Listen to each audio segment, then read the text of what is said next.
بسم الله الرحمن الرحيم والسلام على أشرف المرسلين. Salam alaikum, bonjour tout le monde. Aujourd'hui, on va voir ensemble une autre vidéo, toujours sur le module théorie de signal. On va voir ensemble la correction d'un examen, module théorie de signal pour licence de S4. On va commencer par l'exercice numéro 1 qui était comptabilisé comme note de micro-interrogation. On commence par la question 1.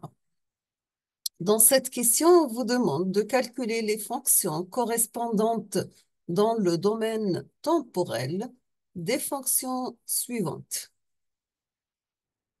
Nous avons f de p égale à 2 sur p d'ordre 3. h de p égale p divisé par p au carré plus 25. m de p égale 5 divisé par p au carré plus 25. G de P égale P-6 divisé par P-6 élevé au carré plus 49 élevé au carré. Nous sommes arrivés à Y de P qui est égal à P plus 1 divisé par P au carré plus 4. Et X de P égale 2 divisé par P moins 2 d'ordre 3.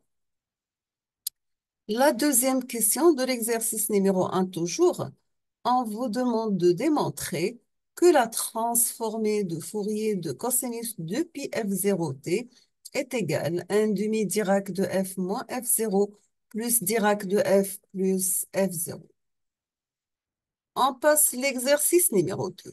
Dans cet exercice, on vous demande soit une tension V de t définie par V de t égale 2 plus 10 sinus oméga t plus 10 sur 3 sinus 3 oméga t plus 10 sur 5 sinus 5 oméga t plus 10 sur 7 sinus 7 oméga t, etc.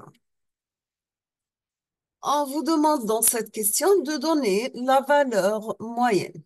Dans la deuxième, on vous demande de tracer le spectre en amplitude. Dans la troisième question, on vous demande de calculer la valeur efficace. On passe l'exercice numéro 3. Dans cet exercice, donc soit x de t qui est égal à a rec de t sur grand T, on vous demande de donner la transformée de Fourier x de f de x de t. Deuxième question, on vous demande de tracer x de f. Troisièmement, représenter le spectre en amplitude. Quatrièmement, déduire la transformée de Fourier de y de t qui est égale à rec de t moins t0 sur grand T.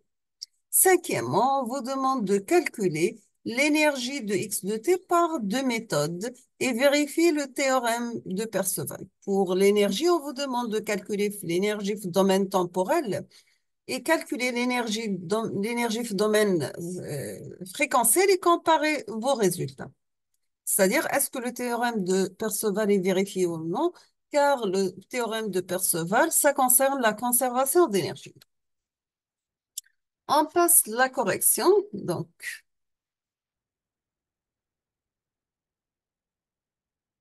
juste les résultats. Donc, ici, vous avez f de t qui a pour transformer de la place 2 sur p cube, a pour transformer inverse t au carré. La deuxième fonction, h de t a pour transformer de la place cosinus 5t. M de t a pour transformer inverse de la place sinus 5t.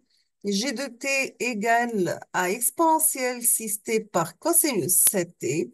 Y de t égale cosinus 2t plus 1 demi-sinus 2t. X de t égale t au carré par exponentielle 2t. La deuxième question pour démontrer la transformée de Fourier de signal x de t qui est égal à cosinus de pi f0t. Donc, on peut mettre notre signal cosinus sous la forme de 2 exponentielles divisées par 2. Donc, c'est exponentielle g de pi f0t plus exponentielle moins g de pi f0t divisé par 2. C'est on va appliquer, donc on va calculer la transformée de Fourier de x de t. Donc, c'est la transformée de Fourier de 1 demi de exponentielle g de pi f0t plus exponentielle moins g de pi f 0t. Donc, ça sera, on peut décomposer les deux la transformer en deux transformés suivant la propriété de linéarité. On n'aura que 1 demi de transformée de exponentielle g de pi f 0t plus 1 demi la transformée de Fourier de exponentielle moins g de pi ft. La transformée de Fourier de exponentielle g de pi f 0t, c'est Dirac de f moins f0. La transformée de Fourier de exponentielle moins g de pi f0, ça sera Dirac de f plus f0. Voici la correction de l'exercice numéro 2. Donc, pour la valeur moyenne de x de t qui est égal, v de t qui est égal à 2, donc c'est à 0, donc c'est 2. Le spectre, donc vous pouvez facilement tracer votre spectre. Concernant la valeur efficace, c'est la racine carrée de la puissance. Comment on va calculer la puissance? Donc, nous avons que la puissance égale la valeur à 0 au carré plus 1 demi, la somme pour 1 variable 1 jusqu'à l'infini de an au carré. Donc, ça sera 2 élevé au carré plus 1 demi multiplié par 10 au carré plus 100 sur 9, donc c'est 10 sur 3, 10 sur 5 au carré, 10 sur 7 au carré. À la fin, on aura la valeur de la puissance égale à 12,57. Pour la valeur efficace, ça sera la racine carrée de 12,75. Donc, on aura comme résultat 3,54 volts. On passe l'exercice numéro 3 sur 12 points. Donc, voici la représentation de notre signal x de t qui est égal à rec de t sur grand T. Donc, c'est un signal rectangulaire d'amplitude égale à 1, centré 0 et la période égale à t.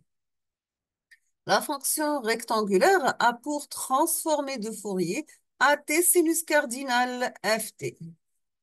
On passe maintenant à la représentation de notre signal x de f.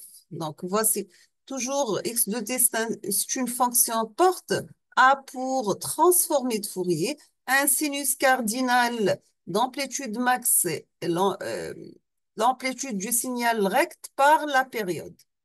Ici, nous avons moins 1 sur t, etc. On passe maintenant au spectre d'amplitude. On va calculer la valeur efficace, la valeur absolue, pardon, de x de f. Donc, ce sera la valeur absolue de AT sinus cardinal FT. Donc, voici la représentation de notre spectre. Sachant que maintenant, si on veut calculer la transformée de Fourier d'un signal rectangulaire A rect, on revient à l'exercice. A rec y de t qui est égal à A rec de t moins t0 sur grand T.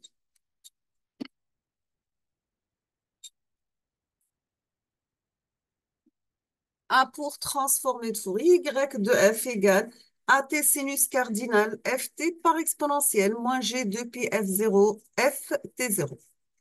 Pour l'énergie, donc on va utiliser la formule suivante, domaine temporel. C'est un calcul d'intégrale de moins l'infini à plus l'infini de x de t élevé au carré dt.